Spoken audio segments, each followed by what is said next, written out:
You didn't stumble onto this video by chance. Somebody scrolling right now, at this exact hour, was led here by the Spirit of God Himself. Maybe you couldn't sleep. Maybe your heart has been heavy. Maybe you've been praying the same prayer for so long that you started to wonder if heaven is still listening. I want you to hear me clearly, right at the start. Heaven is listening. Over the next 2 hours, I want you to let go of everything you're carrying. Let go of the schedule, the stress, the noise of the day. This is a set-apart time. This is your time to sit at the feet of the Father and let His word wash over you like rivers of living water. Don't scroll away. Don't reach for your phone. Your breakthrough might just be one prayer away, and I believe with everything in me that God brought you here on purpose, for such a time as this. So breathe in, and breathe out, and let's begin. Segment 1, you are not forgotten. I don't know what has brought you to this moment. Maybe it's a diagnosis that frightened you. Maybe it's a marriage that feels like it's unraveling. Maybe it's a bank account that keeps you up at night, or a child who has wandered far from the faith you raised them in. Maybe it's simply exhaustion, the kind that settles into your bones after months, or years, of holding everything together on your own. Wherever you are tonight, hear this, you have not been forgotten. The same God who split the Red Sea, who shut the mouths of lions, who walked with 3 young men through fire and did not let the smell of smoke touch them, that same God knows your name. He knows the number of hairs on your head. He knows the tears you've cried in the car, in the shower, in the quiet after everyone else has gone to sleep. Not one of those tears has fallen unnoticed.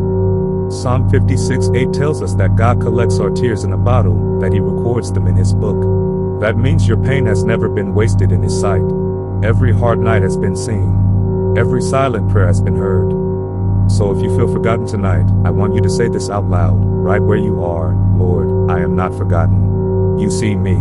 You know me. And you are already working on my behalf. Isaiah 43:19 says, Behold, I am doing a new thing. Now it springs forth. Do you not perceive it? I will make a way in the wilderness and rivers in the desert. A way. In the wilderness. Rivers. In the desert. That is not a small promise. That is God telling you that the very place that looks the most impossible, the most barren, the most hopeless, that is exactly where He plans to show up. Let that settle over you. You are not too far gone. You are not too broken. You are not disqualified. You are simply in a season where God is preparing to do something new, and He wanted you to be watching when He did it. Rest here for a moment. Let your shoulders drop. Let your breathing slow. You are safe. You are covered. You are seeing. A new season is coming. There is a difference between an ending and a closing door with no purpose, and an ending that God is using to usher in something greater. I want you to understand tonight, whatever has ended in your life recently was not the final word. It was a turning of the page.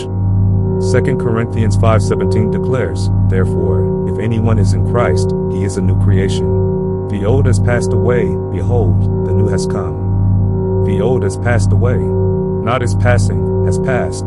It is finished. Whatever season, whatever mindset, whatever cycle of defeat you have walked in Christ, that season is over. The new has already come, even if your eyes haven't caught up to what your spirit already knows. Think about the way a farmer plants a seed. For weeks, there is nothing visible on the surface. No stem, no leaf, no fruit. To the untrained eye, it looks like nothing is happening. But underground, in the dark, in the hidden place, the seed is cracking open. Roots are forming. Life is stirring. And then one day, seemingly out of nowhere, the ground breaks, and what was invisible becomes undeniable. That is what is happening in your life right now, even in this season that feels dry and silent. God is doing underground work. He is forming roots in you that will hold you steady when the new thing finally breaks through the surface. Jeremiah 29:11 says, For I know the plans I have for you, declares the Lord, plans to prosper you and not to harm you, plans to give you hope in a future. Notice, God says I know. Not I hope. Not I think. He knows the plans. They are already settled in His heart, already written before you were even formed. Nothing that has happened to you has changed His plans for you. Nothing that you have done has canceled His purpose for you. So tonight, release the old season. Speak it out, Lord, I release the disappointment of yesterday. I release the shame of my past mistakes. I receive the new thing you are doing in me right now. Healing and restoration. For some of you listening tonight, this segment was written for you specifically.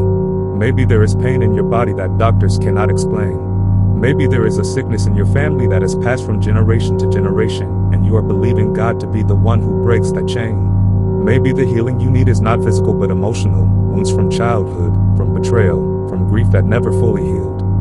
I want you to place your hand over your heart for a moment, if you're able, and just receive this word. Jeremiah 30:17 says, "For I will restore health to you, and your wounds I will heal, declares the Lord." Read that again in your spirit. I will restore.